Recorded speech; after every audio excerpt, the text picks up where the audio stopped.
Sehat. Gimana Bunda, sehat? Sehat. Jam berapa kita start ini? 19.30 nih, bentar lagi mulai ya. Siap. Nah, ketemu deh. Ketemu lagi.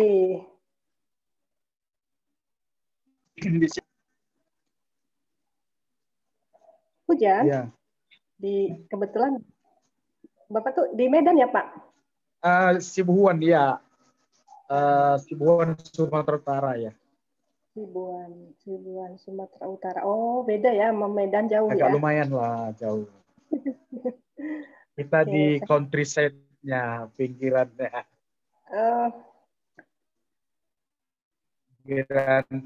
Pinggiran Sumatera Utara, sudah berdekatan dengan Riau. Oh, sudah berdekatan dengan Riau.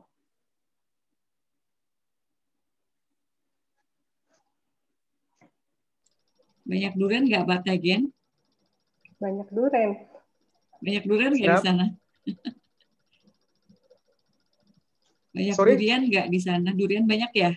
Oh durian. Ya, kayaknya udah lewat tuh udah musimnya. Kemarin saya lihat banyak gitu kan.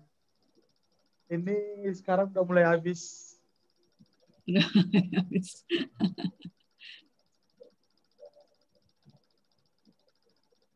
Udah bisa dimulai ya? Bisa, Mbak. Oke. Udah mulai ya. Ya. Oke. Ayo, ini udah 19.30. Ya. Saya mulai aja ya untuk kelasnya. Selamat malam sahabat kelasku. Selamat datang di kelas. Kelasku adalah sebuah platform pembelajaran berbasis digital di mana sahabat semuanya sudah dapat mengakses pelajaran sesuai dengan kebutuhan dengan mudah, murah, tanpa batas waktu untuk semua usia.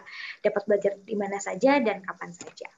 Kelasku terus melakukan pengembangan dan bekerja sama dengan para guru yang kompeten di bidangnya. Nah,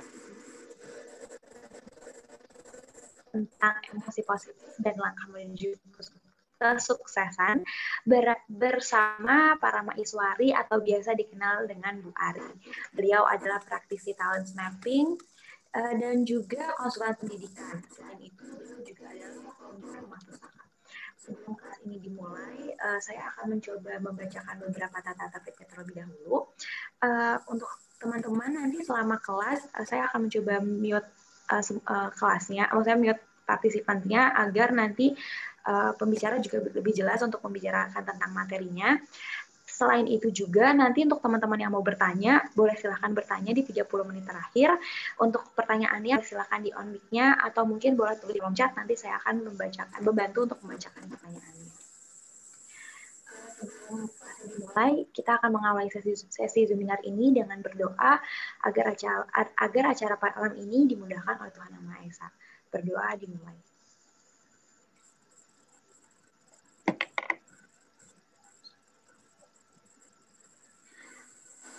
Selesai. Oke, berhubung sekarang Bu Ari juga udah bersama dengan kita, boleh silahkan Bu Ari untuk menyampaikan materinya. Ya. Terima kasih banyak, Dia Ayu. Selamat malam, sahabat-sahabat kelasku. Terima kasih banyak malam ini sudah hadir di ruang kelasku, di mana kita bisa belajar secara virtual tanpa batas di kelasku. Terima kasih.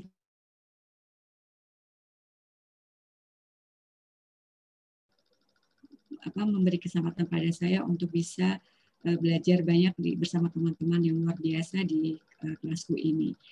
Adapun malam hari ini kita akan belajar bersama-sama mengenai emosi positif, langkah awal menuju sukses. Seperti yang kita ketahui bahwa kita manusia adalah makhluk emosi. Manusia memiliki emosi sejak dia dilahirkan, sehingga dalam kehidupannya sehari-hari tentunya manusia sangat dipengaruhi oleh emosi yang ada pada dirinya. Manusia berperang dengan emosi dan harus mengendalikan emosi yang ada pada dirinya. Manusia yang dapat mengendalikan emosinya dan bisa membangun emosi menjadi emosi positif, berarti orang tersebut telah selesai dengan dirinya sendiri. Nah, sebelum materi berlanjut, saya akan share dulu ya ininya.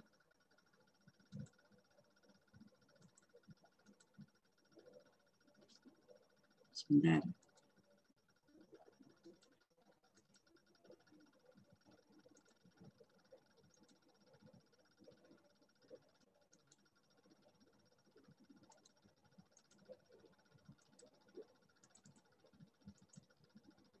Bentar ya. Sudah terlihat ya? Sudah terlihat PowerPoint-nya? Sudah. Ya, terima kasih. Nah, jadi sebelum ini kita lanjutkan, saya boleh bertanya dulu, apakah kita semua, teman-teman semua pernah emosi ya? Boleh langsung dijawab atau boleh di kolom chat ya? Pernah mengalami emosi? Pernah tuh, tadi ada yang jawab PTG.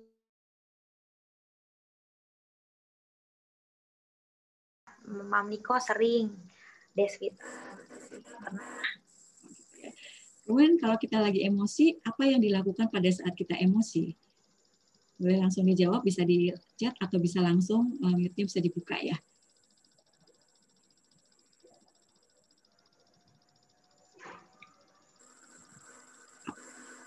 Apa yang dilakukan pada saat kita emosi? Mungkin ada yang saat emosi makan terus gitu, atau olahraga terus gitu, atau cuma berdiam diri, nulis-nulis gitu. Itu kan bermacam-macam ya. Ada yang menjawab di chat ya?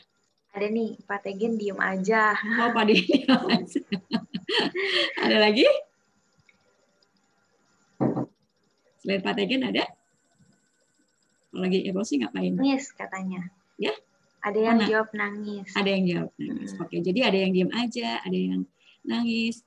Kalau ada juga yang kalau lagi emosi bawaannya maunya makan terus gitu. Padahal jadi pada saat emosi program dietnya mungkin bisa jadi berantakan ya karena makan terus. Atau olahraga terus ya, dietnya jadi bisa berlanjut dengan atau sehat bisa karena berolahraga. Nah, apakah kalau kita emosi bisa sampai lepas kendali? Pernah mengalami emosi sampai lepas kendali? Boleh dijawab? Ada nggak yang emosi sampai lepas kendali? Mungkin teman-teman ada yang pernah merasakan emosi sampai lepas kendali, boleh dijawab di kolom chat, atau mungkin di on mic-nya juga boleh. Ada yang jawab pernah, ada yang jawab belum. Oh, belum pernah. Ada yang jawab pernah, ya, ada yang jawab belum. Ya. Jadi, baik. Jadi kita pernah merasakan emosi, kemudian pada saat kita emosi, apa yang kita lakukan, atau mungkin kita emosinya karena sudah sampai melewati batas, jadi emosinya kita bisa sampai lepaskan.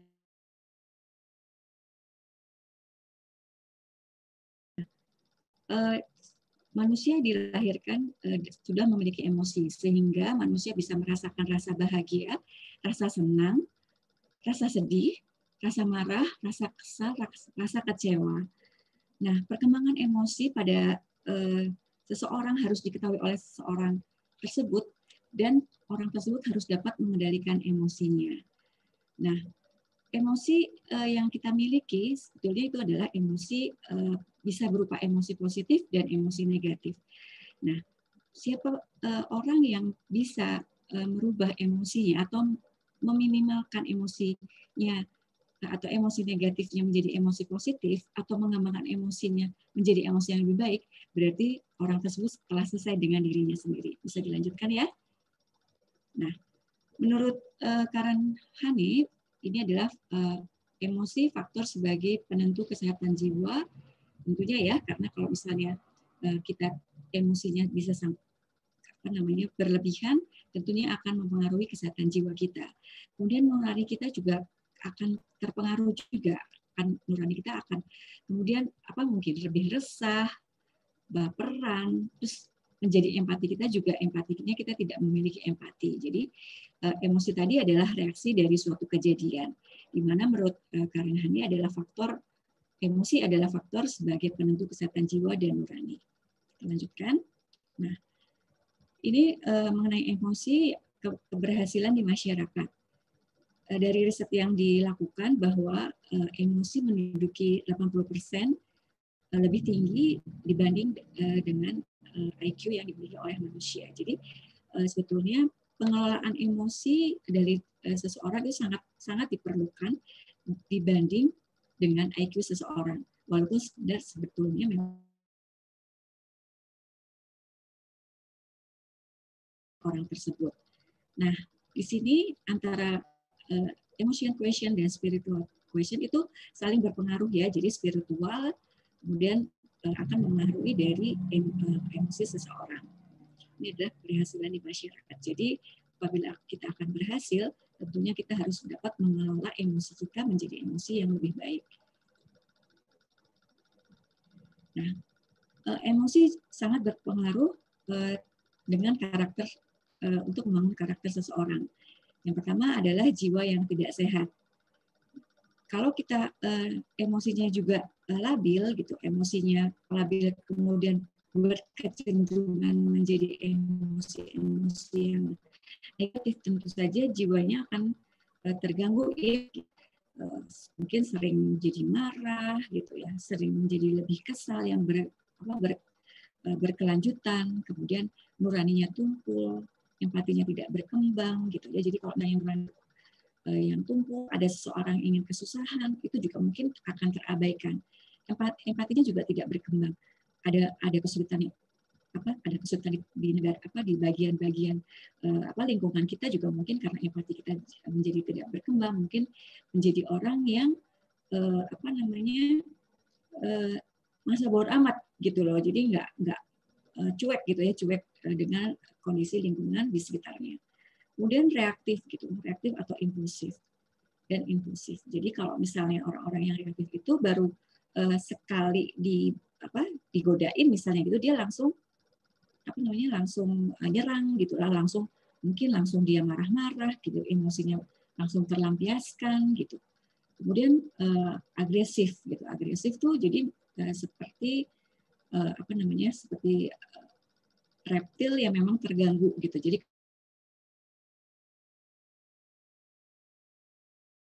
kan kita di batang otak itu adalah otak reptil yang kerjanya seperti reptil ya. Jadi kalau reptil itu dia diberikan otak reptil, dia bisa menyerang atau dia bisa kabur gitu. Jadi kalau misalnya agresif tuh kalau misalnya kita ada gempa misalnya gitu ya, kita nggak bisa diem aja, kita harus melakukan sesuatu, yaitu kita harus kabur gitu ya, pergi. Atau mungkin pada saat kita lagi ada perampok di dekat-dekat kita juga nggak mungkin diam-diam aja ya, kita harus segera bertindak atau segera menyerang gitu ya. Jadi kalau misalnya emosi tidak berkembang menjadi emosi yang negatif, tentunya akan sulit membangun karakter dari seseorang. Nah, ini karakter yang akan menentukan nasib sebuah bangsa. Jadi mungkin banyak sekali ya dari saat-saat ini pendidikan atau sekolah-sekolah yang berbasis karakter, karena tentu saja pendidikan karakter sangat diperlukan bagi generasi bangsa untuk melanjutkan kehidupan bangsa kita ini atau bangsa-bangsa di negara lain. Nah, ini mengenai emosi negatif. Jadi emosi itu sangat berpengaruh dengan pola asuh baik di rumah orang tua atau pola asuh di sekolah oleh guru. Nah, kemudian faktor dari nurani dan empati yang tidak berkembang itu berpengaruh dari neurosis atau dari otak kita yang mempengaruhi dari jiwa yang tidak tenang gitu, tidak stabil gitu.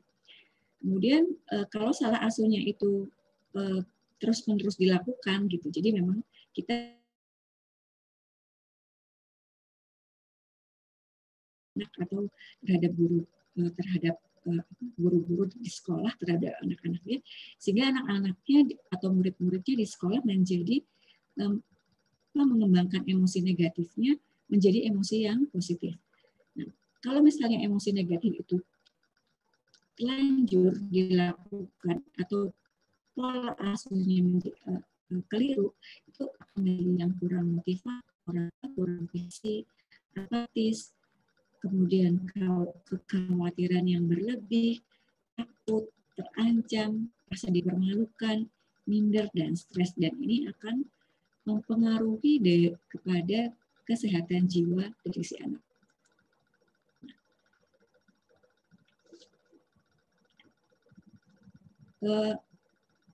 Emosi seseorang itu akan dipengaruhi oleh inner child ya. Dari kita semua, sahabat-sahabat semua pasti memiliki inner child. Inner child itu adalah rekaman masa kecil yang diberikan diberikan dari orang tua, orang-orang dewasa atau orang-orang yang berada di sekitar kita tentang pengalaman atau terhadap perilaku kepada kita, pada diri kita. Jadi di antara kita semua pasti memiliki inner child. Jadi kalau misalnya anak-anak kita di rumah atau di sekolah diberikan pola asuh yang keliru, pasti mereka pada saat dewasanya nanti juga memiliki inner child yang kurang baik gitu ya. Nah, inner child ini akan membentuk skema. Nah, skema ini adalah pola aksi dan reaksi terhadap perilaku. Anak yang tumbuh dengan penerimaan, pemahaman, dukungan akan memiliki inner child bahagia, penuh emosi positif, dan skema positif yang akan menguatkan bakat dan tumbuh dengan penerimaan, pemahaman, dukungan, pastinya memiliki inner child yang bahagia, penuh emosi positif. Namun sebaliknya apabila anak-anak tumbuh di tengah penolakan, kesalahpahaman, pengabaian, kemudian kecuekan kita terhadap anak-anak gitu, pastinya dia akan menyimpan inner child yang negatif dan terus terbawa sampai dewasa dan akan mempengaruhi perilakunya.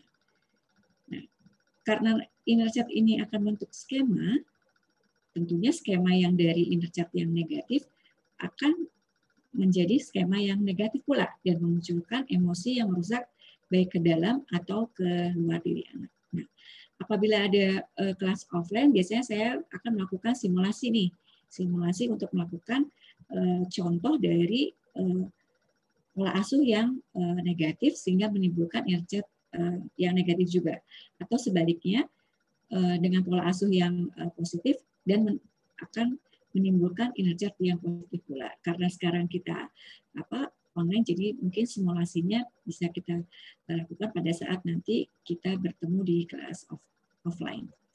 Lanjut. Nah, ini adalah jenis-jenis inner child. Yang pertama adalah vulnerable child. Sosok anak yang gelisah, merasa rentan karena kurang dukungan atau penerimaan. Jadi anak-anak yang kurang penerimaan baik di rumah ataupun di sekolah akan memiliki inner child yang bernama vulnerable child. Jadi bawaannya gelisah aja, mungkin bisa bisa dilihat anak-anak di sekeliling kita gitu ya, atau mungkin anak-anak kita apakah kita sudah memberikan inner child atau pengalaman yang akan terbawa pada saat nanti dewasa. Nah, itu bisa kita lihat mulai dari sekarang. Kemudian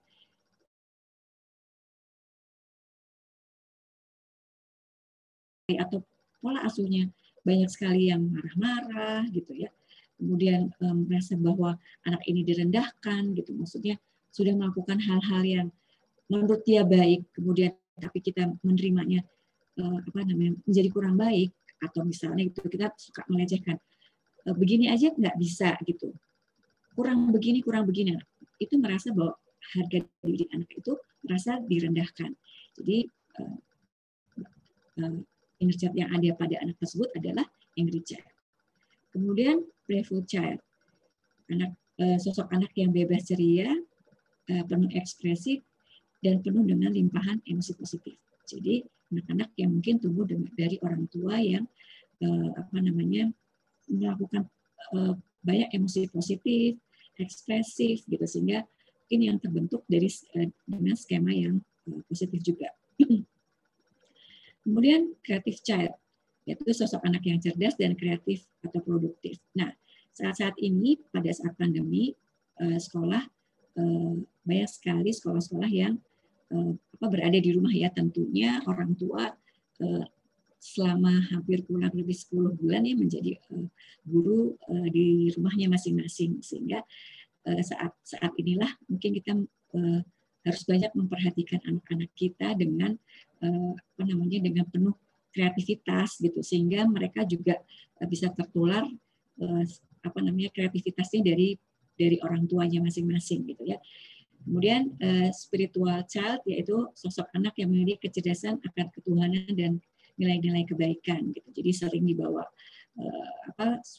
ke tempat rumah-rumah peribadatan gitu, diajarin bagaimana keberadaan Tuhan Yang Maha Esa, bahwa segala sesuatunya itu memang berasal dari Tuhan Yang Maha Esa. Kemudian ini membangun emosi positif. Nah, ini tentunya pada anak-anak ya gitu ya. Nanti mungkin kita bisa flashback bagaimana saat beberapa tahun yang lalu, bagaimana pola asuh orang tua kita terhadap diri kita. Hindari kejahatan. Yang pertama, hindari kejahatan itu adalah kejahatan tidak berupa kejahatan fisik saja ya, tapi kejahatan secara non fisik juga sebetulnya itu bisa terasa oleh anak-anak kita semuanya ya. Artinya dia suka dimarahi, suka disalahi, suka disalahpahamkan, suka dituding, kemudian suka dibanding-bandingkan gitu. Itu sebetulnya di bawah otak sadar dari si anak ini, dia akan memiliki inner child yang negatif ya, membentuk skema-skema yang negatif. Jadi dilihat di gambar di sini bahwa anaknya tertunduk diam, sementara orang tuanya menunjuk anaknya sehingga anaknya tidak bisa berkata apa-apa gitu ya. Gitu. Jadi ini mungkin yang bisa dihindari supaya anaknya juga tumbuh menjadi anak-anak yang memiliki emosi positif. Kemudian menampakkan kecintaan dan keindahan. Tentunya kita sebagai orang tua ataupun guru harus menunjukkan gitu kecintaan dan keindahan kepada anak-anak kita, bahwa kecintaan dan keindahan itu memang milik dari Tuhan semesta alam ini ya. Jadi tetapi terkadang kecintaan dan keindahan itu suka disalahartikan oleh kita sebagai orang tua atau orang dewasa kepada anak-anak kita, sehingga yang dimunculkan adalah bentuk rasa manja kepada anak-anak kita, sehingga anak-anak menjadi pribadi yang ego ya gitu, padahal sebetulnya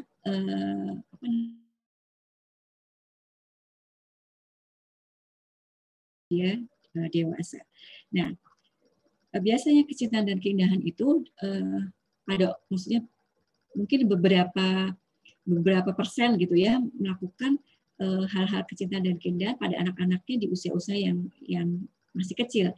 Tapi begitu mereka bertumbuh menjadi anak-anak, kemudian dewasa atau remaja gitu, anak-anak tersebut memunculkan perilaku-perilaku yang negatif. Nah, biasanya orang tua kemudian mengabaikan hal tersebut.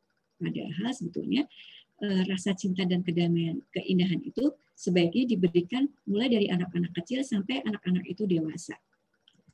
Selanjutnya, menampakkan kesabaran. Sebenarnya sabar itu adalah gampang ya diucapkan, tapi untuk dilakukan itu perlu effort yang luar biasa gitu. Nah, karena kalau pastinya anak-anak itu merupakan cobaan juga bagi kita. Ada yang berperilaku yang kurang baik gitu ya.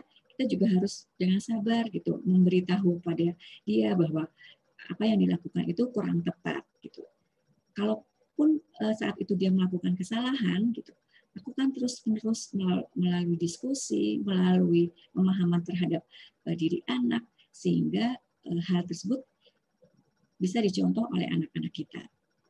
Jadi menjadi sabar adalah menjadi manusia yang memiliki emosi positif.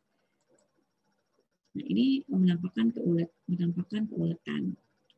Mulai dari dilahirkan sampai dengan dia dewasa, seorang orang tua harus menampakkan keuletan kepada anak-anaknya. Jadi bagaimana orang tua memberikan rasa kasih sayang, memberikan perawatan kepada anak-anak tersebut adalah potret dari anak-anak tersebut, sehingga si anak juga merasakan suatu kehangatan dari orang tuanya masing-masing. Kemudian ini menampakkan kreativitas dan gairah.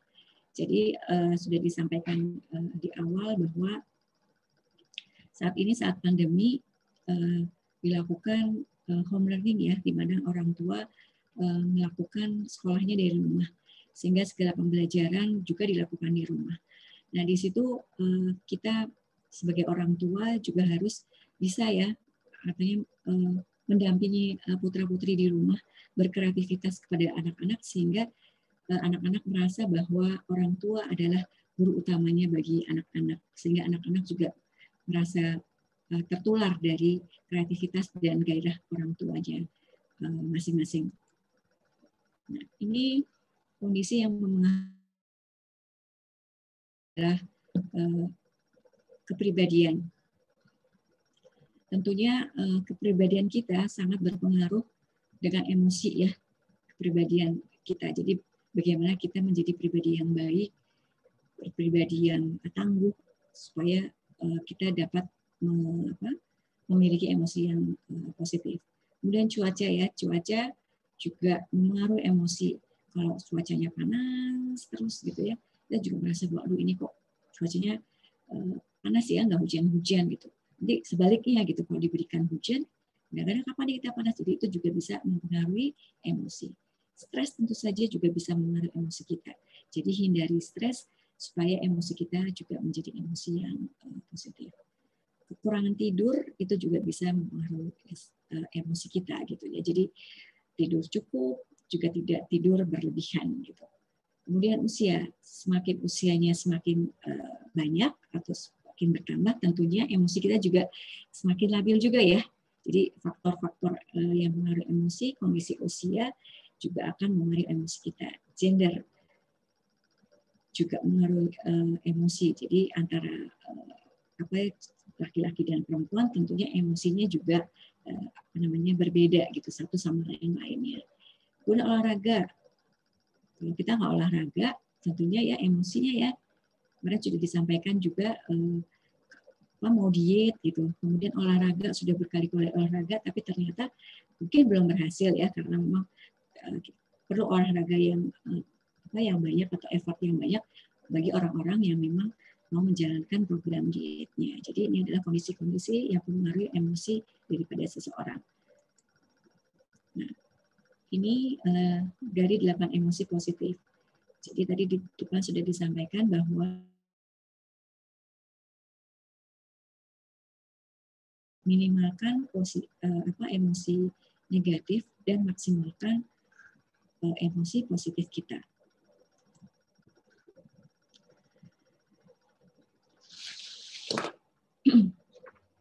Hidup bahagia bisa memperpanjang umur dan meningkatkan kualitas hidup seseorang. Karena perasaan bahagia merupakan salah satu emosi positif yang bisa menghalau stres dan yang bisa menimbulkan penyakit. Emosi positif bukan hanya meningkatkan kesehatan, tapi juga bisa mendorong hubungan sosial seseorang secara baik. Nah, selain rasa bahagia, rasa gembira dan sukacita itu juga bisa menggali kita menjadi emosi positif. Jadi kalau gembira dan sukacita mungkin itu hanya beberapa saat saja ya, ada waktunya. Seperti misalnya kita memiliki habis melahirkan atau kedatangan anggota baru di rumah, kemudian merayakan wisuda, gitu, terus makan bersama keluarga gitu, atau pesta gitu. Jadi itu adalah emosi positif yang sifatnya sementara gitu, yang gembira gitu ya. Nanti setelah gembira ada lagi rasa sedih gitu. Jadi sukacita tuh namanya ada waktunya gitu. Kemudian bersyukur.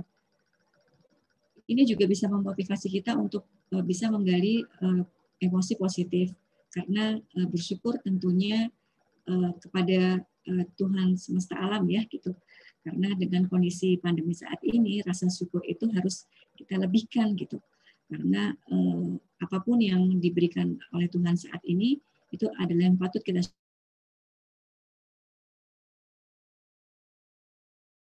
rasa syukur. Itu adalah juga harus merupakan resolusi dari 2021. Jadi kalau misalnya saat ini kita mengalami bokek berjamaah, semua dilakukan, tapi bagaimana kita supaya bisa mensyukuri nikmat Tuhan yang diberikan saat ini. Kemudian bangga, tentunya bangga terhadap diri kita sendiri itu menjadi bagian dari emosi positif. Jadi kalau rasa bangga itu seperti kita melakukan sesuatu yang memerlukan effort yang besar gitu ya. Setelah kita mencapai dari apa yang akan kita lakukan atau sudah kita lakukan, tentunya kita akan merasa bangga pada kita bahwa kita telah melampaui atau telah menyelesaikan target yang dicanangkan oleh kita gitu. Jadi pada saat mungkin sahabat-sahabat kelasku memiliki resolusi 2021, pasti ditulis ya gitu resolusinya apa. Kemudian setelah resolusi itu tercapai, tentunya sahabat-sahabat semua akan merasa bangga bahwa resolusinya atau target yang akan dicapai di tahun 2021 itu akan atau sudah dilampaui. Kemudian perasaan tenang. Perasaan tenang ini biasanya dilakukan pada saat sedang berlibur ya. Jadi perasaan tenang menggambarkan seperti perasaan yang tenang dan santai. Kemudian perasaan ini menandakan bahwa sebentar ya.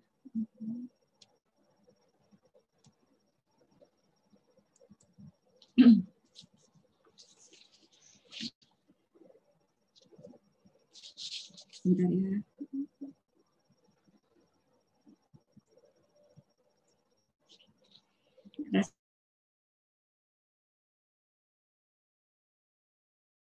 Sedang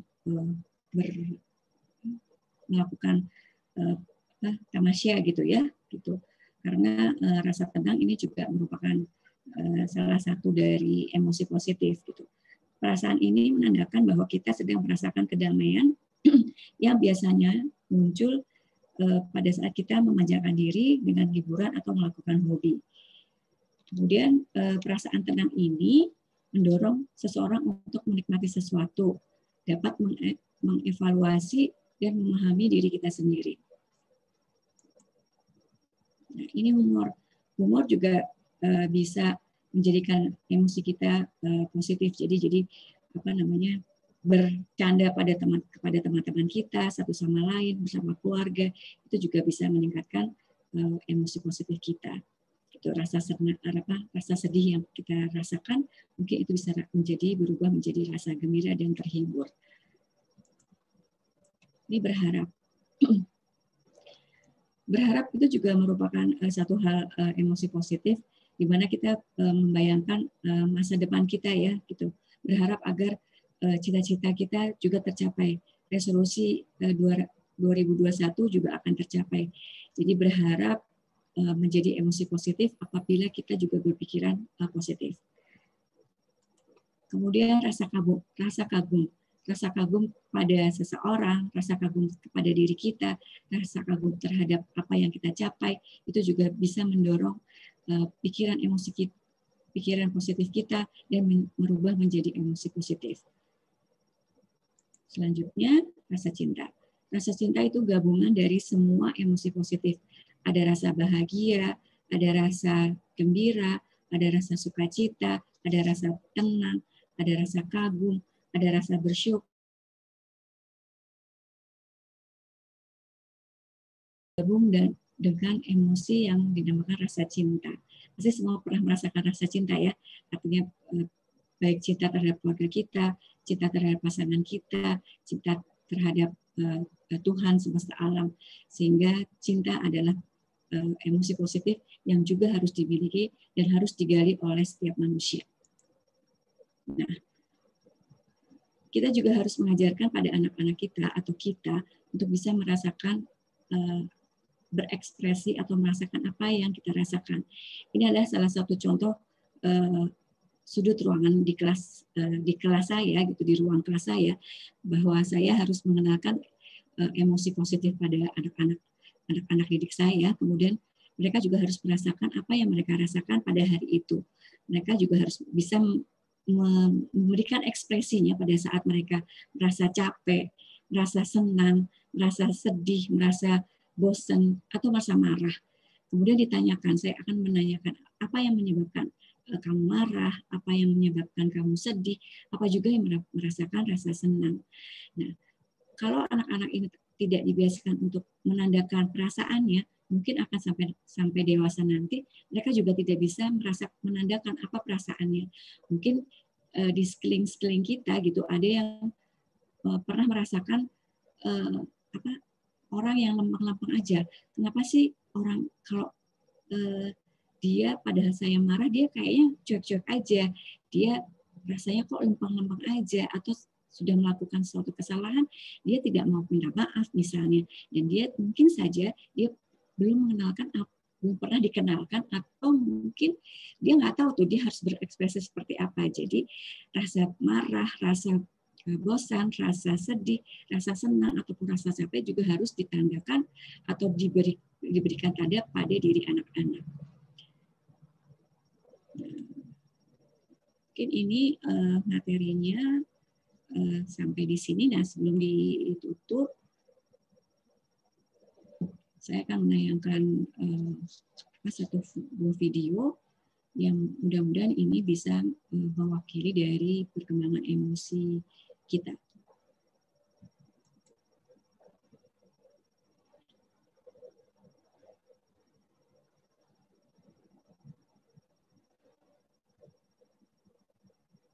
Ini mungkin udah pernah beberapa dari sahabat-sahabatku juga sudah pernah melihat film ini ya. Tapi saya senang sekali melihat film tayangan ini.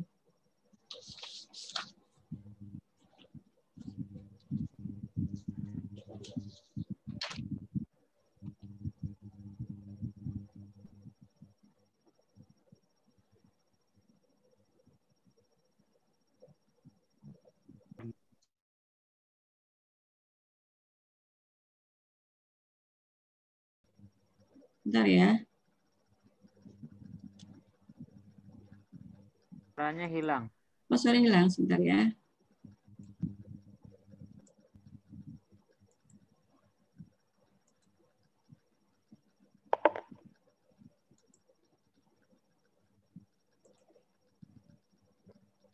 Ada suaranya? Sudah terdengar Belum. suaranya? Belum? Belum. Oh, di sini udah keras banget loh. Belum, Bu. Oh, belum ya?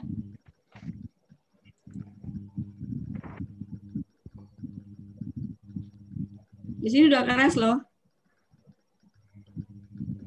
Nggak keluar ya? Gambarnya juga putus-putus, nggak Oh, gambar putus-putus. gerak. Sorry ya.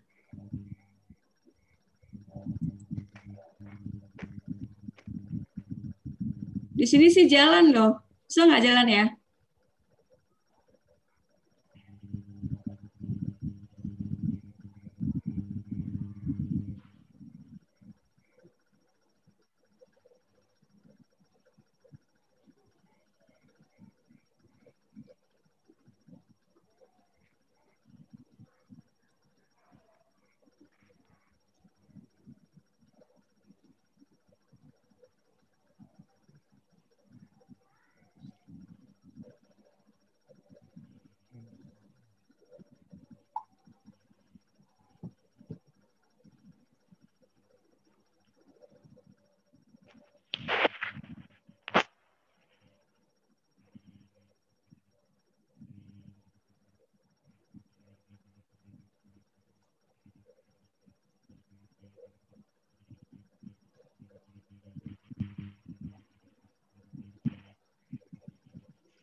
nggak ada gambar sama sekali.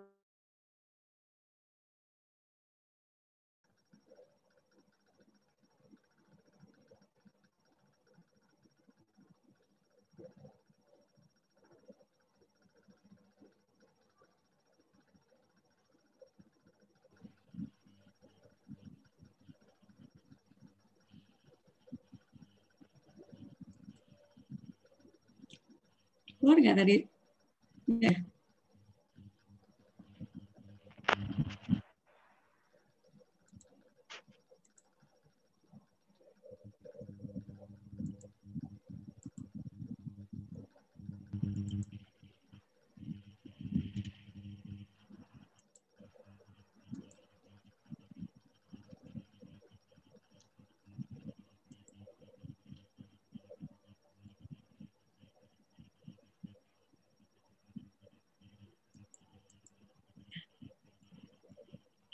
Ya, mungkin ini materi yang saya berikan, mudah-mudahan bermanfaat. Saya serahkan pada host malam hari ini. Terima kasih banyak. Pas materinya, kita udah belajar banyak banget kayak emosi positif, terus gimana cara untuk membangun emosi positif sendiri, bisa dari perkembangan anak, bagaimana cara kita mengembangkan emosi positif pada anak, karena itu sangat berpengaruh juga untuk perkembangan individu. Terus tadi juga ada macam-macam jenis-jenis inner child-nya dan segala macam. Mungkin teman-teman yang mau bertanya silahkan untuk on mic, atau mungkin bisa tulis pertanyaannya di kolom chat, nanti saya akan bantu untuk membacakan pertanyaannya. Silakan teman-teman.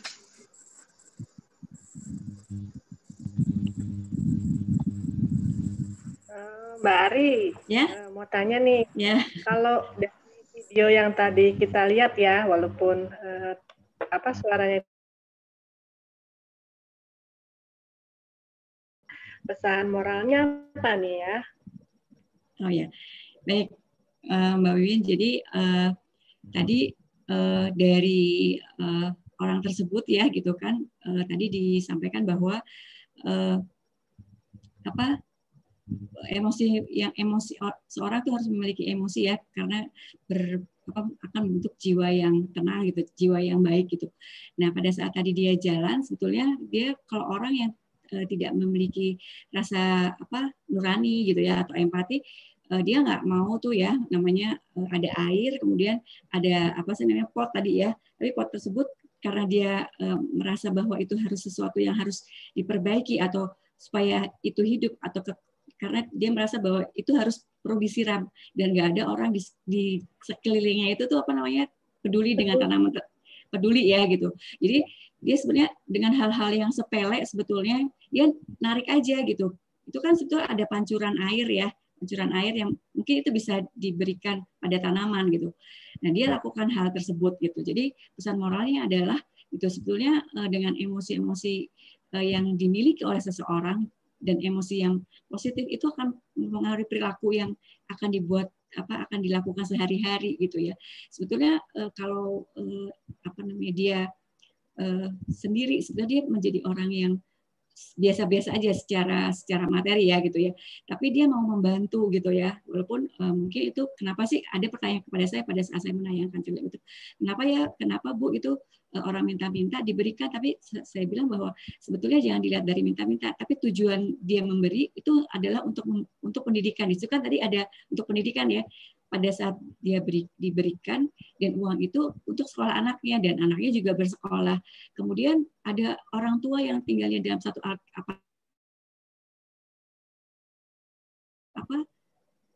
pisang gitu ya pada orang tua tersebut. Orang tua nggak tahu tuh siapa yang memberikan. Sampai pada suatu hari sebetulnya dia tahu bahwa anak tersebut memberikan pisangnya gitu. Jadi limpahan kasih sayang orang tua itu dipeluk tuh anaknya itu ya, betapa dia memperhatikan seseorang yang orang tua dengan memberikan makanannya. Jadi memang pesan moralnya itu dengan emosi positif akan membentuk hati nurani juga ya, empati yang mungkin bisa berlebih gitu pada seseorang. Jadi ya itu tadi Mbak, kalau kita punya emosi positif tentunya perilaku kita juga akan menjadi positif juga. Seperti itu Mbak Wiwin. Iya, mudah-mudahan bisa menjawab. Mudah-mudahan bisa menjawab ya Mbak Wiwin. Iya. Oke, ada yang tanya lagi nih dari Pak Tegen Maharaja. Gimana cara emosi marah yang secara spontan bisa di-switch ke emosi positif? Pak, terima kasih banyak Pak Tegen. Pak Tegen kalau marah seperti apa ya Pak? Marah mau kata apa namanya spontan itu emosi gitu, naik darahnya gitu. Ya. Nah, itu gimana supaya memang kita dalam keadaan netral, kita ingat tetap bersyukur, tetap tenang gitu kan. Tapi ketika tiba-tiba secara spontan ada sesuatu yang membuat kita marah, itu kadang gitu naik gitu. Gimana caranya supaya tetap ke positif gitu? Ya. Kalau marah itu memang menjadi salah satu emosi kita ya yang kita rasakan gitu ya. Karena kalau kita tidak memiliki rasa marah, sebetulnya itu ada satu kekurangan emosi kita gitu, karena kita juga harus memiliki rasa marah. Nah, kalau pertanyaan bagaimana kita men-switch gitu ya rasa marah kita menjadi emosi positif,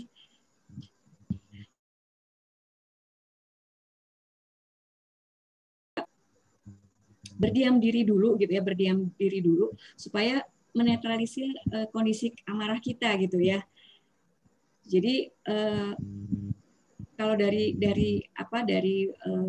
agama saya memang diminta untuk beristighfar pada saat saya marah gitu ya, istighfar yang banyak, kemudian berdiam diri gitu.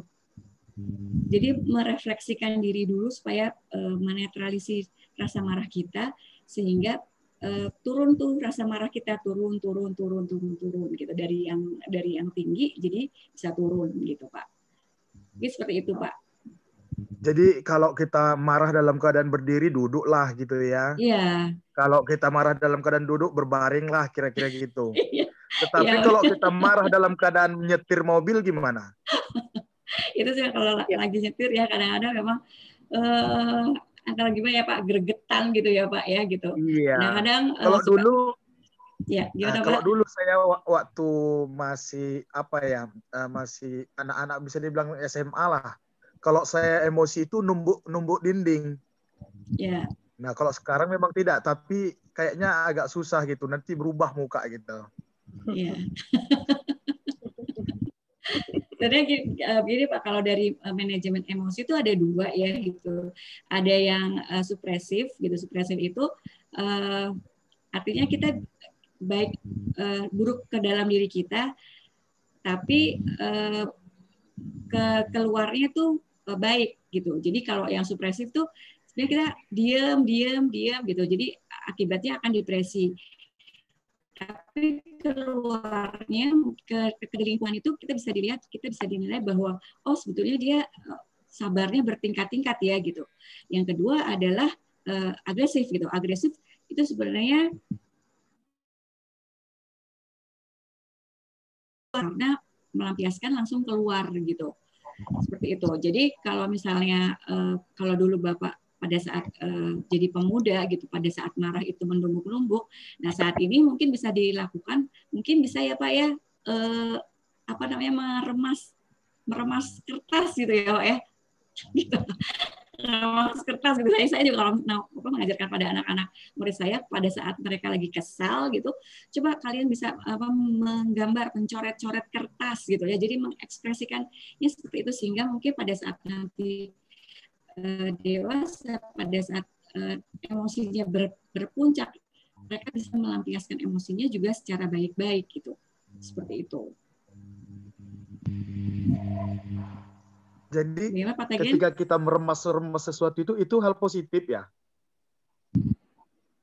Ya, karena itu sebetulnya meremaskan, contohnya meremas kertas gitu sebenarnya untuk menahan emosi kita ya Pak ya, menahan emosi kita kan mungkin pada saat dulu Pak Tegen itu menumbuk tembok itu pada saat buk itu sebetulnya emosinya sudah terlampiaskan ya Pak ya. Iya. Iya kan gitu, buk gitu kan rasanya udah enteng gitu. Nah sebetulnya pada saat kita kalau kita menumbuknya pada sesuatu yang sesuatu tidak pada orang lain gitu Pak, artinya pada diri kita sendiri itu akan mengakibat pada diri kita sendiri, bukan pada orang lain gitu. Jadi sebetulnya memang itu mungkin mesti berproses juga nih Pak Tegen ya. Jadi cara melampiaskan emosinya sehingga bisa sedikit demi sedikit tuh bisa terlampiaskan dengan baik gitu Pak. Jadi kalau misalnya sekarang melampiaskannya kemana Pak? Kalau udah nggak ke tembok. Nah, sekarang ya ditahan aja gitu, tapi kan agak gimana gitu. Tahan, ya diem aja gitu tadi, makanya diem aja tadi gitu. Oh ya. Nah,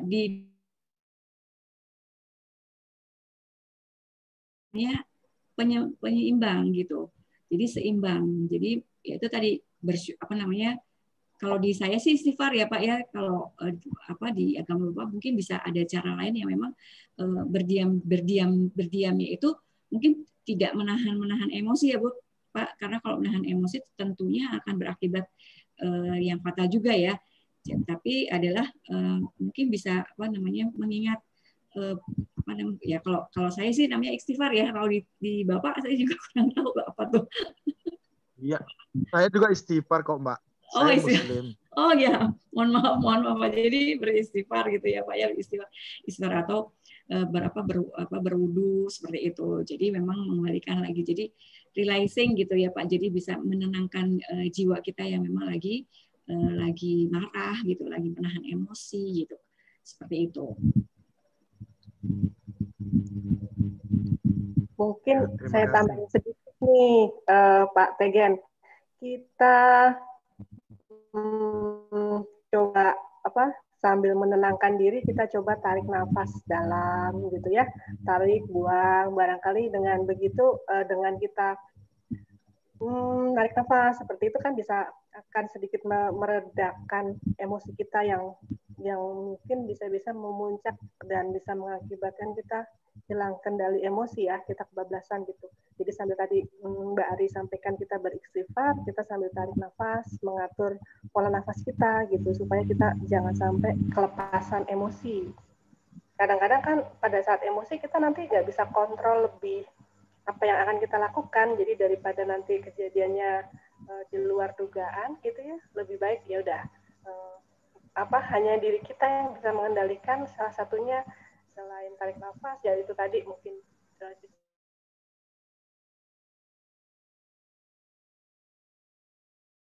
gitu.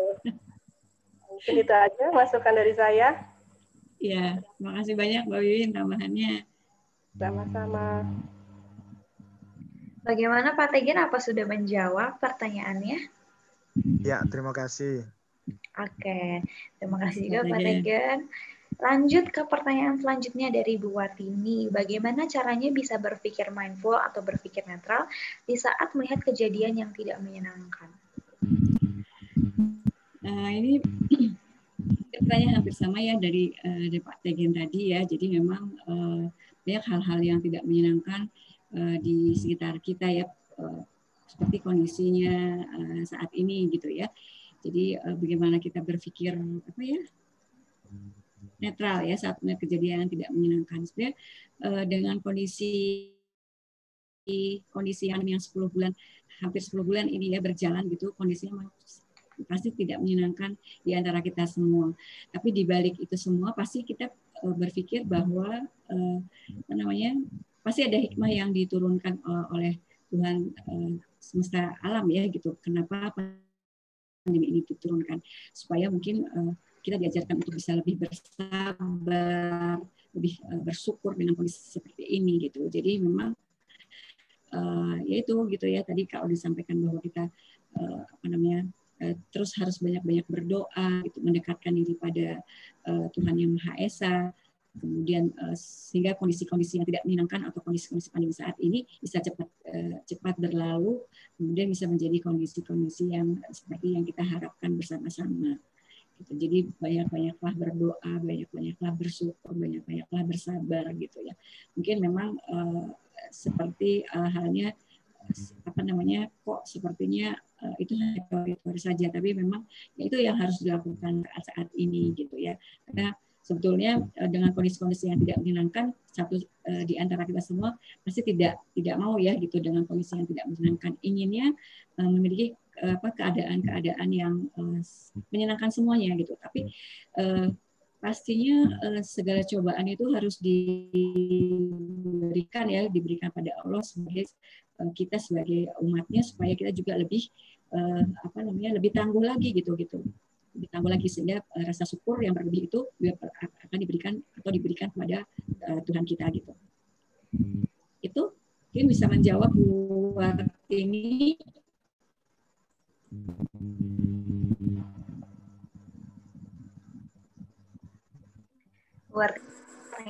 Pertanyaannya sudah terjawab.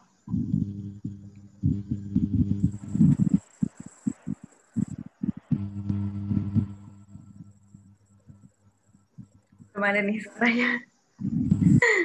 Buat ini sudah.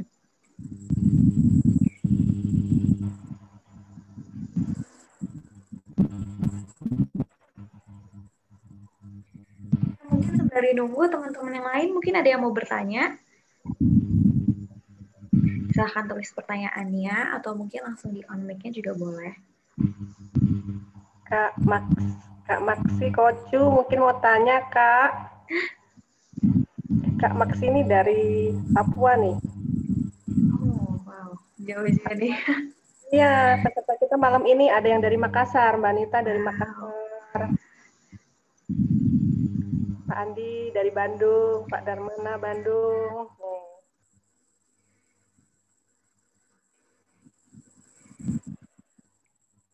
Lagi nih, dari tapi emosi kesal lalu sabar. Dengan sabar kok tergambar di pikiran masalah dan bikin marah lagi. Itu solusinya gimana?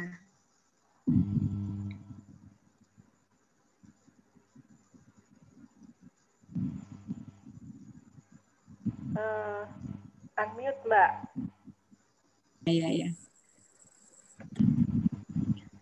Menyikapi emosi kesal lalu sabar, dengan sabar kok tergambar dipikirin masalah dan bikin marah lagi. Itu solusinya bagaimana gitu ya.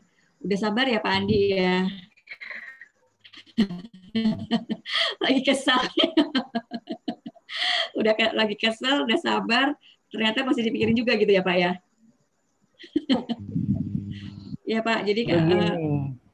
Ya. Yang jadi permasalahan tuh kan, seumpamanya hati kita kesal, kata orang tuh sabar aja lah bro, kata teman mah.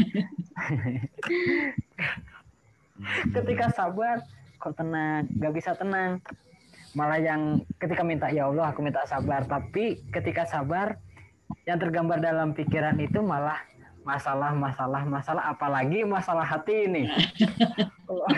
Masalah percintaan ya kayaknya. Ya masalahnya mana punya. Itu malah bikin kodok. Udah kalau berdoa tuh nggak pernah bisa fokus, ya bisa nangis. Itu solusinya gimana? Kadang kalau saya di rumah tuh suka main gitar, tapi dengan main gitar itu kok perasaan nggak bisa tenang. Padahal di waktu-waktu dulu ketika emosi seperti ini, ketika ngeband tuh beres. Tapi setelah ngeband lagi, emosi lagi, itu cara menyikapinya bagaimana?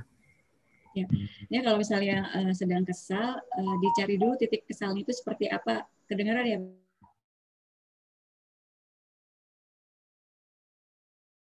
Apa dulu gitu. Nah itu dicari dulu titik, atau ditarik dulu kesalnya di daerah mana gitu. Karena kalau misalnya kesalnya itu nggak ditemukan, itu pasti akan berlanjut walaupun sudah sabar. Ya, sabar artinya bukan sabar tidak mau tahu dengan apa titik masalahnya gitu. Jadi masalahnya apa dulu, dicoba diselesaikan, artinya diselesaikan dulu dengan kita, menyelesaikan dulu dengan diri kita gitu, yang membuat kesal itu apa, kemudian baru kita bisa menyikapi rasa sabar. Nah, kalau misalnya kesalnya itu kita belum tahu atau belum menemukan rasa kesal itu karena apa, sabarnya itu juga nggak akan dapat juga, karena sabar itu harus beriringan dengan rasa kesal yang juga harus selesai. Jadi kesalnya Pak Andi Setiawan itu harus diketahui dulu oleh diri Pak Andi Setiawan apa penyebab rasa kesal tersebut. Gitu. Karena kalau misalnya seperti Pak Andi sampaikan, saya sudah rasa kesal, udah sabar, Tapi begitu sabar kok masih muncul-muncul lagi nih permasalahan. Maksudnya yang ditimbulkan atau dimunculkan ada permasalahan tersebut ya. Nah, solusinya adalah temukan dulu rasa kesalnya itu apa dulu gitu. Itu Pak Andi. Itu meskipun Bagaimana Pak Andi? walaupun mungkin dengan main musik ya, ada juga sebagian orang-orang yang memang dengan rasa yang lagi kesal memainkan musik itu akan lupa pada saat main musik. Tapi begitu main musiknya selesai, ya ada lagi masalahnya gitu. Jadi memang harus tahu dulu nih permasalahannya itu apa dulu gitu. Jadi Pak Andi harus urai dulu nih permasalahan yang timbul, permasalahan yang membuat Pak Andi kesal itu apa? Diurai dulu Pak, dibuka lagi, ditarik lagi apa yang membuat kesal. Baru setelah kesal itu sedikit demi sedikit tertarik, baru Pak Andi masukkan rasa sabar. Begitu. Karena kan sebenarnya di surat Al-Muzammil ayat 72 artinya adalah berilah sabar sesabar-sabarnya, sebaik-baiknya sabar gitu. Gimana Pak Andi? Ya gimana Pak Andi? Apakah sudah menemukan rasa kesal Pak Andi?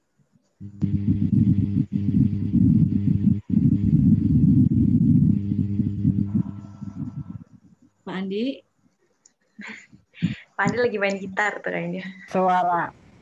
Suaranya putus-putus dari tadi, jadi nggak fokus. Ya kalau saya sih kalau pas kesal kayak gitu paling ke studio musik bikin lagu. Jadi ketika membuat lagu di musik, ketika didengarkan lagi kok perasaan jadi kesel lagi.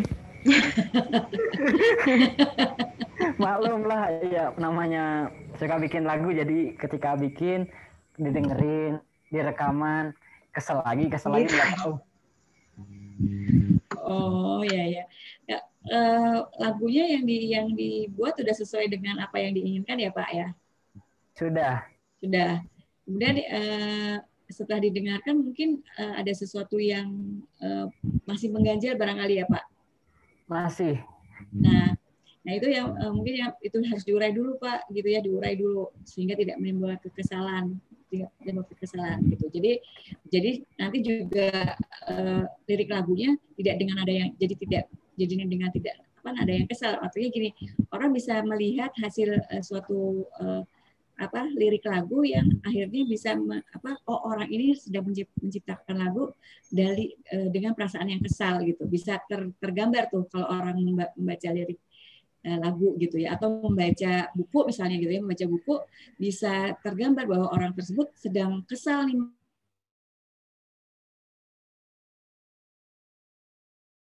pada saat Pak Andi membuat lirik lagu gitu, lagu ya gitu ya, itu ini dulu Pak dicermati dulu gitu sehingga mungkin hasilnya juga akan jauh lebih baik seperti itu Pak. Ya, sudah mengerti Bu. Ya, mudah-mudahan lirik lagunya bisa cepat selesai Pak, dan rasa kesalnya bisa berubah menjadi rasa yang senang dan gembira setelah lirik lagunya selesai. Nanti boleh di-share nih lirik lagunya kalau udah jadi, boleh dilakukan, dinyanyiin ya Mbak Wiwin ya, izin ya kalau Pak Andi masuk ya ke kelasku boleh nyanyi ya. Ya. Kemarin udah bikin waktu corona. Oh ya, terus lagunya Corona. Iya. Di isolasi. Iya, bikin. Okay. Boleh nyanyi dong, boleh nyanyi kalau udah jadi. Boleh nggak, Mbak Wiwin? Sebaik aja. Kau hanya bisa bicara, semua orang juga bisa. Kami tak butuh katamu, gitulah. Oke, udah. Ya, artinya ya, alhamdulillah bagus tuh Pak Andi gitu. Jadi kan maksudnya di masa-masa bagus ya semua teman-teman ya liriknya Pak Andi. Jadi sebetulnya yang bisa mengapresiasi hasil karya kita adalah diri kita sendiri nih, semua ya, tahu sahabat-sahabat semua gitu. Jadi rasa bangga pada saat kita bisa menghasilkan sesuatu atau berproduksi sesuatu adalah diri kita sendiri gitu. Jadi kalau Pak Andi bisa menciptakan lagu ya dibanggakan gitu Pak Andi ya, rasa bangga. Tadi kan rasa bangga adalah salah satu emosi positif yang bisa menjadi pikiran kita menjadi positif gitu. Jadi jangan rasa kesal seperti ini enggak gitu. Karena kan semua itu langsung nggak bisa langsung baik ya, tapi memang harus berproses setahap demi setahap seperti itu. Tapi ini sudah bagus loh Pak Andi, di era pandemi ini masih bisa berkarya dan berproduksi untuk bisa menciptakan lagu yang bagus itu di era corona. Ya, jempol deh buat Pak Andi. Makasih Bu. Ya. Pak Andi sudah menjawab pertanyaannya, atau mungkin kalau bisa saya simpulkan lagi, sebenarnya adalah harus tahu dulu yang bikin kesal tuh apa. Maksudnya harus kita tahu yang membuat kita kesal tuh apa, sehingga kita tuh tahu cara kita mengatasinya itu seperti apa. Kalau misalnya yang saya pelajari, kebetulan saya juga mahasiswa psikologi semester 5, jadi setiap orang itu ada namanya defense mechanism atau mekanisme pertahanan diri gitu. Jadi setiap orang tuh punya pengalihannya masing-masing. Mungkin kalau Pak Andi menyalurkan emosinya dengan lewat musik gitu, dan alhamdulillah menyalurkannya dengan sesuatu yang emang bisa dikaryakan gitu Pak Andi. Mungkin sekarang kata Bu Ari tadi harus tahu dulu yang bikin kesal tuh apa. Jadi semakin kita sabar juga, semakin kita bisa menyelesaikan masalah itu juga gitu ya Pak Andi ya. Ini ada lagi nih pertanyaan dari Ibu Rini Novitasari, mau tanya, marah dipendam dan dia mungkin bisa tidak terlihat, tapi jadi emosinya nambah kalau udah sendiri. Mungkin pertanyaan mirip-mirip nih sama pertanyaan Pak Andi ya Bu Ari ya. Ya. Tadi ini jawabannya, jadi semakin kalau misalnya emang emosinya semakin bertambah, harus tahu dulu yang membuat emosi atau membuat kesal itu seperti apa. Dan mungkin yang saya pelajari juga gitu, setiap orang tuh punya pengalihan emosinya masing-masing. Ada yang perasaan marahnya sendiri, atau mungkin kayak Pak Andi nih ke musik gitu. Jadi mungkin semakin kita tahu diri kita juga bisa semakin tahu kira-kira kita tuh cocoknya, atau misalnya ketika kita lagi emosi, pengalihannya kemana gitu. Dan sembari kita menenangkan emosi kita, itu juga sembari kita berdoa gitu, kira-kira apa, atau mungkin nggak bertambah lagi bersabarnya gitu ya Bu Rini ya. Ada pertanyaan lanjutan juga dari Pak Regan, apakah inner child bisa diinstal ulang jika di masa kecil ada pengalaman negatif? Inner child ya. Inner child bisa diinstal lagi apabila pada saat kita kecil memiliki inner child yang kurang bahagia. Jadi sebetulnya inner child pada saat kita sudah dewasa itu kan kalau inner child tadi adalah rekaman masa lalu pada saat kita kecil ya, berupa pengalaman atau perlakuan di mana orang tua, orang dewasa di lingkungan kita memberikan pengalaman atau perilaku terhadap diri anak atau kita gitu. Apakah itu bisa diinstal lagi gitu? Nah, saat ini kita semua yang sudah menjadi orang tua gitu, yang sudah dewasa saat ini, pasti kita memiliki inner child masing-masing ya. Kalau kita saat kita dibesarkan dengan lingkungan yang mungkin orang tua kita mendidiknya dengan keras gitu ya, artinya dengan tegas gitu. Karena tegas dengan marah kadang-kadang suka disalahartikan pada anak-anak gitu ya. Dengan lingkungan yang marah, pasti dewasanya kita juga akan memberikan pengalaman tersebut pada anak-anak kita. Nah, seiring sejalannya waktu, karena saat ini adalah kita banyak belajar ya mengenai dunia parenting, dunia pendidikan, sehingga mungkin pola asuh yang ada di dalam diri kita atau inner child pada diri kita bisa berangsur berubah gitu ya. Oh ternyata inner child yang diberikan pada saya oleh orang tua saya itu adalah keliru, sehingga saya memberikan pola asuh yang keliru juga pada anak-anak. Sehingga itu bisa dirubah gitu sedikit demi sedikit dengan berbagai wawasan parenting gitu, seperti yang dilakukan oleh kelasku nih saat ini gitu kan, banyak sekali materi-materi tentang parenting, materi-materi tentang pendidikan atau materi-materi yang lain yang berkenaan dengan perkembangan psikologi anak-anak, sehingga bisa diinstal bisa, tapi memang perlu effort yang banyak gitu ya. Seperti halnya saya contohkan misalnya apa namanya kursi ya, kursi itu kan ada kaki-kakinya ya. Nah, bayangkan kalau kaki-kaki meja itu adalah inner child-nya anak-anak gitu. Nah, pada saat kaki yang satunya itu memiliki inner child yang negatif atau memiliki pola asuh yang negatif, kemudian kita akan reinstall, berarti kaki-kaki tersebut nggak bisa langsung diinstal secara baik ya, tapi harus apa? Harus diganti gitu loh. Diganti, harus dipatahkan dulu nih kaki-kakinya, dirubah menjadi yang baru gitu. Jadi nggak bisa langsung reinstall gitu. Tentunya reinstall seperti apa? Kalau kita melakukan sudah terlanjur melakukan memberikan pola asuh yang keliru atau akan memberikan sudah memberikan inisiatif pada anak-anak kita yang menurut kita adalah keliru, itu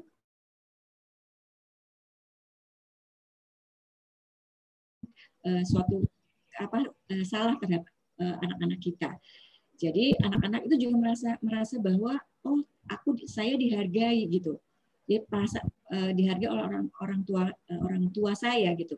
Sehingga anak-anak itu juga merasa bahwa dirinya juga dihargai. Self-worth-nya itu dihargai karena anak-anak memiliki self-worth ya, rasa keberhargaan dirinya. Biarpun anak-anak tuh memiliki rasa bangga diri atau punya penghargaan dirinya terhadap dirinya. Seperti kita juga ya, kita memiliki harga diri yang sebenarnya harga diri kita juga tidak mau ya diporak-porandakan.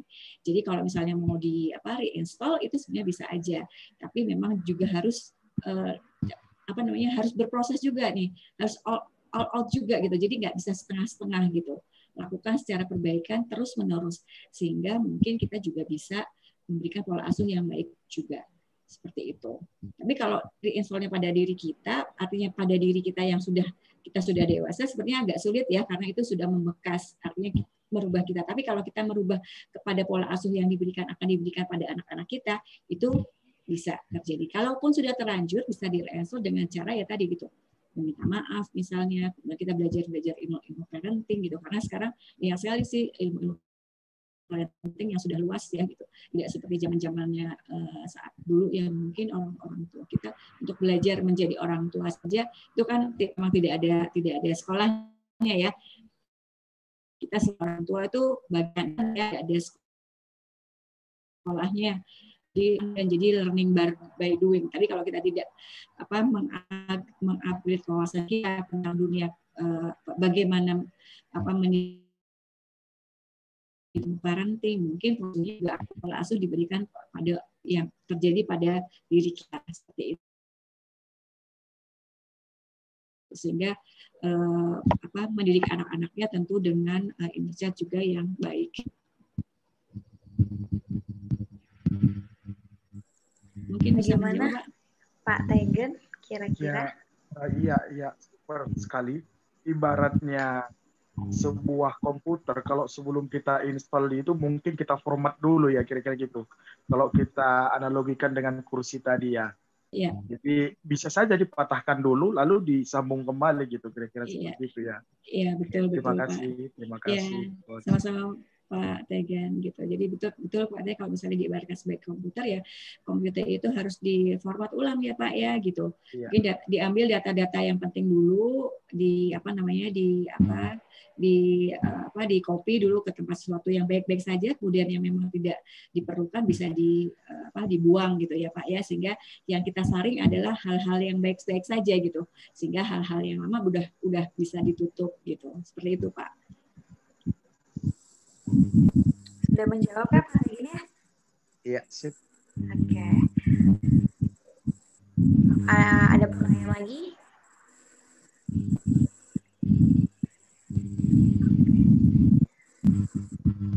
Pertanyaan lagi nih.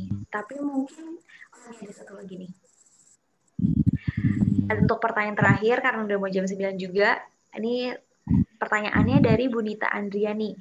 Saya ada pertanyaan, Bu. Bagaimana kalau misal ada suami yang membunuh istrinya, katanya pada saat kejadian tidak sadar, dan setelah kejadian tidak ingat apa-apa. Apakah itu ada hubungannya dengan materi yang kita bahas? Sebenarnya ini kalau terjadi seperti ini bisa dilihat dari pola asuh yang dilakukan, pola asuh pada diri masing-masingnya ya gitu, karena memang ini kejadiannya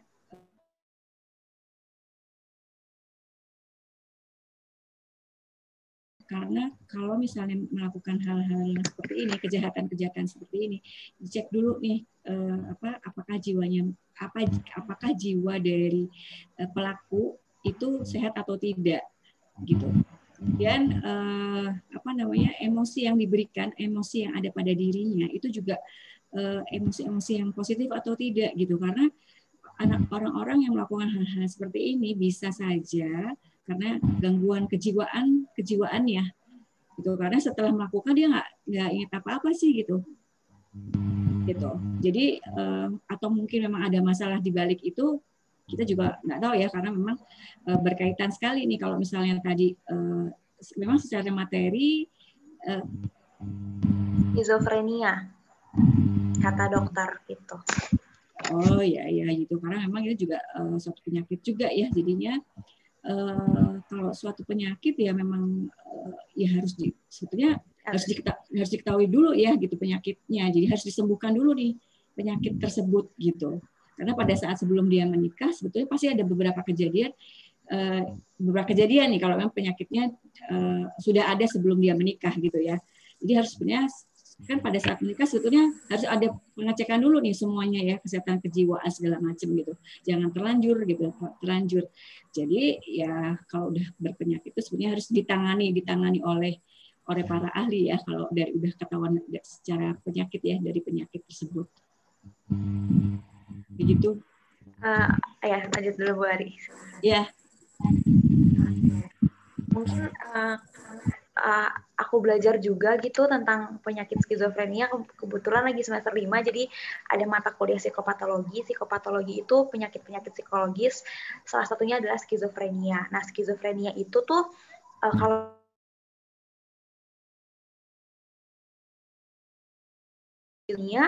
kemungkinan sembuhnya itu sangat kecil. Yang bisa dilakukan adalah peredaan dari fase skizofrenia itu, namanya fase manik.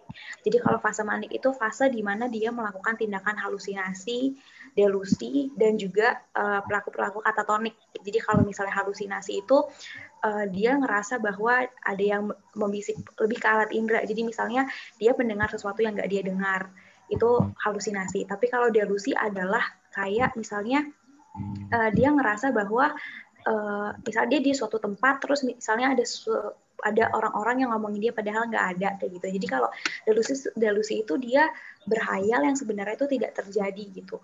Nah, alasannya karena apa? Alasannya sejujurnya yang saya ketahui itu masih menjadi perbincangan juga daripada ahli-ahli gitu. Ada juga karena biological, kelainan di otaknya, dan juga mungkin pengalaman-pengalaman masa lalunya yang kurang menyenangkan. Salah satunya adalah represi. Jadi kalau misalnya dia marah, kalau misalnya dia sedih, dia itu menekan pada dirinya. Kenapa itu nggak baik? Karena suatu saat ketika perasaan tekanan marah sedihnya itu meledak atau exploding, dia akan pengalihannya, meledaknya tuh malah jadi nggak terarah gitu. Salah satunya mungkin karena si skizofrenia itu, jadi penyebabnya bisa karena itu. Katanya ada yang mau dikeroyok, itu bisa dari yang saya pelajari, mungkin saya bisa sharing juga, itu karena delusi tadi. Jadi mungkin dia ngerasa ada yang mau ngejar-ngejar dia, padahal mungkin nggak ada, atau mungkin ada yang ngerasa mau membunuh dia, itu nggak ada. Itu salah satunya karena delusi gitu. Jadi mungkin yang bisa dilakukan itu adalah konseling pada psikolog, dan juga kalau misalnya udah skizofrenia, arahnya udah ke psikiater. Jadi harus udah ada obat-obat yang untuk menenangkan fase maniknya tadi. Bu.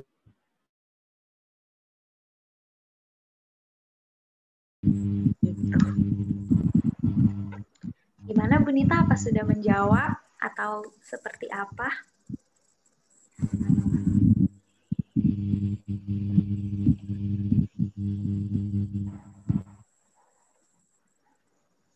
Sudah terjawab, Bu Nita?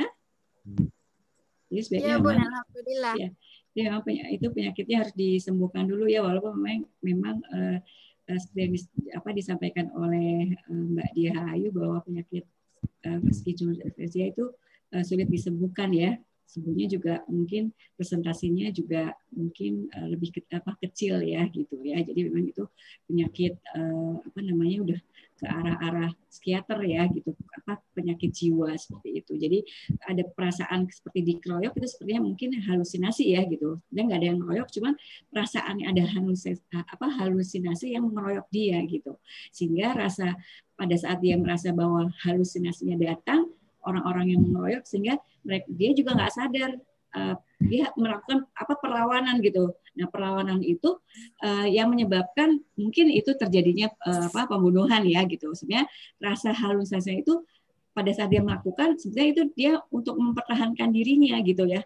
Ya, seperti tadi ya, kalau kita diberikan sama Allah di batang otak itu adalah otak reptil. Reptil itu kan hanya ada dua ya, dia menyerang atau dia kabur gitu. Nah, pada saat dia diberikan halusinasi, dikeroyok, dia harus mempertahankan dirinya dan dia harus fight gitu loh, harus menjaga dirinya, sehingga pada saat dia mempertahankan diri, dia nggak sadar bahwa di depannya itu sebenarnya ada orang lain yang dia sakiti gitu, seperti itu.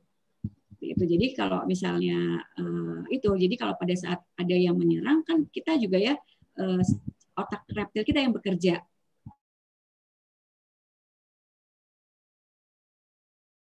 Itu Bu Nita. Jadi memang penyakit itu harus dilakukan terapi atau konsultasi kepada psikiater gitu ya, dan dokter-dokter yang terkait gitu. Ya, Bun. Ya, mudah-mudahan bisa menjawab ya Bu Nita ya. Memang terapinya juga harus dilakukan juga ya gitu, dengan lingkungan yang positif gitu, pikiran-pikiran yang positif juga gitu, sehingga emosinya juga menjadi emosi positif juga. Jadi itu adalah salah satu terapi juga ya, selain ke psikolog, ke psikiater, tapi lingkungan-lingkungan yang membentuk itu, lingkungan-lingkungan di sekitarnya itu ya, yang memberikan rasa aman pada seseorang atau pada pada tadi ya cerita tadi itu, yang akan membawa situasi yang baik juga gitu, perasaan tenang pada dirinya. Seperti itu. Bun, mau bertanya. Baik. Bagaimana kalau misalkan ada obat dari dokter, apakah harus diminum terus-menerus karena dia tidak mau minum? Oh gitu ya. Jadi kalau misalnya kita udah kalau bedanya antara psikolog dan psikiater itu, kalau psikolog kan tidak memberikan resep ya, dia hanya memberikan terapi, betul ya Diayu ya, memberikan terapi gitu, memberikan konsultasi.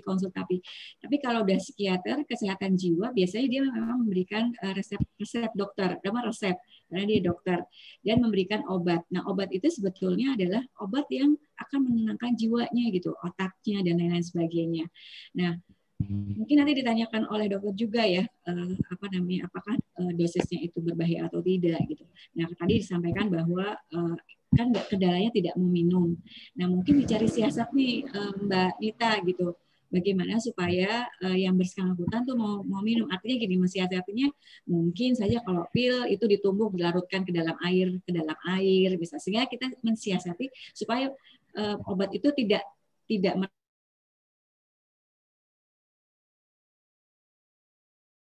mungkin Mbak Nita juga bisa lebih bisa lah, lebih pintar untuk mensiasati itu ya. Jadi kalau pil dibuka, jadi cuma bubuknya aja gitu, dimasukkan ke ke air gitu, disuruh minum gitu. Jadi yang penting adalah obat itu bisa terminum, karena kalau nggak terminum itu juga percuma saja, karena jadi nanti proses penyembuhan jiwanya juga akan menjadi lambat gitu ya. Seperti itu Mbak Nita gitu. Jadi mungkin bisa disampaikan juga ke dokternya, boleh nggak kalau misalnya dosisnya itu, artinya dosisnya bisa 3 kali sehari misalnya gitu ya, dirubah menjadi 2 kali sehari misalnya, karena kondisinya seperti ini gitu.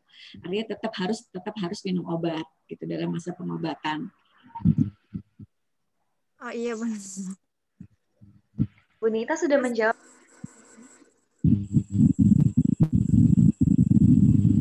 Ya Kak, ya sudah. Ya, mudah-mudahan cepat sembuh ya Bu Nita ya. Iya. Mudah-mudahan cepat sembuh. Ya. Mungkin karena udah mau jam 9 juga, sebelum ditutup boleh foto bareng dulu kali teman-teman. Oke. Kita buka kameranya. Yuk kita buka kameranya. Boleh on Kita cam bisa... dulu. Jadi nanti bisa di...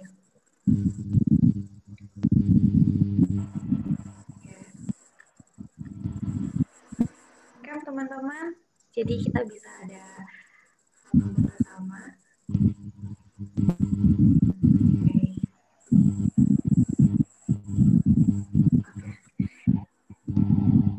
Aku screenshot aja ya.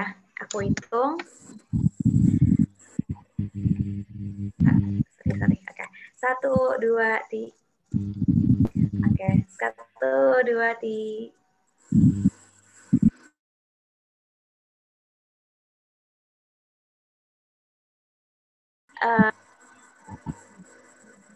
Gabung pada Zoom kali ini, pada kelas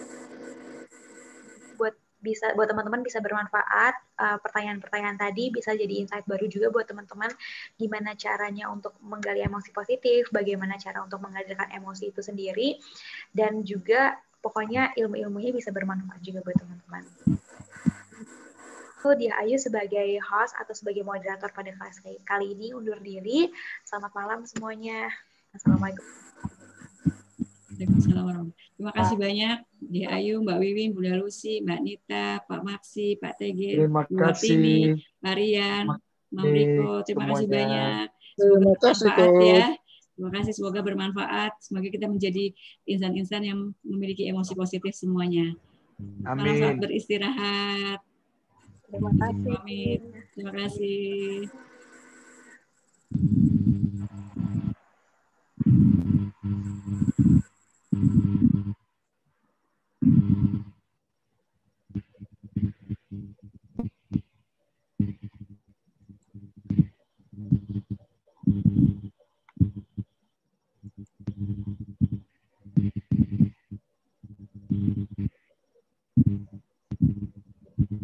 Mbak Win, aku live bisa ya? Oke, bisa. Makasih ya Mbak Ari. Ya, makasih banyak ya. Mbak Ayu, nanti kapan-kapan gabung lagi ya kalau kita ada event-event ya. Siap, disampaikan. Galih, makasih banyak. Mbak Win, sampai ketemu ya. Bunda, Ya. makasih banyak. Miss Aris, makasih. Pak Maksi, makasih.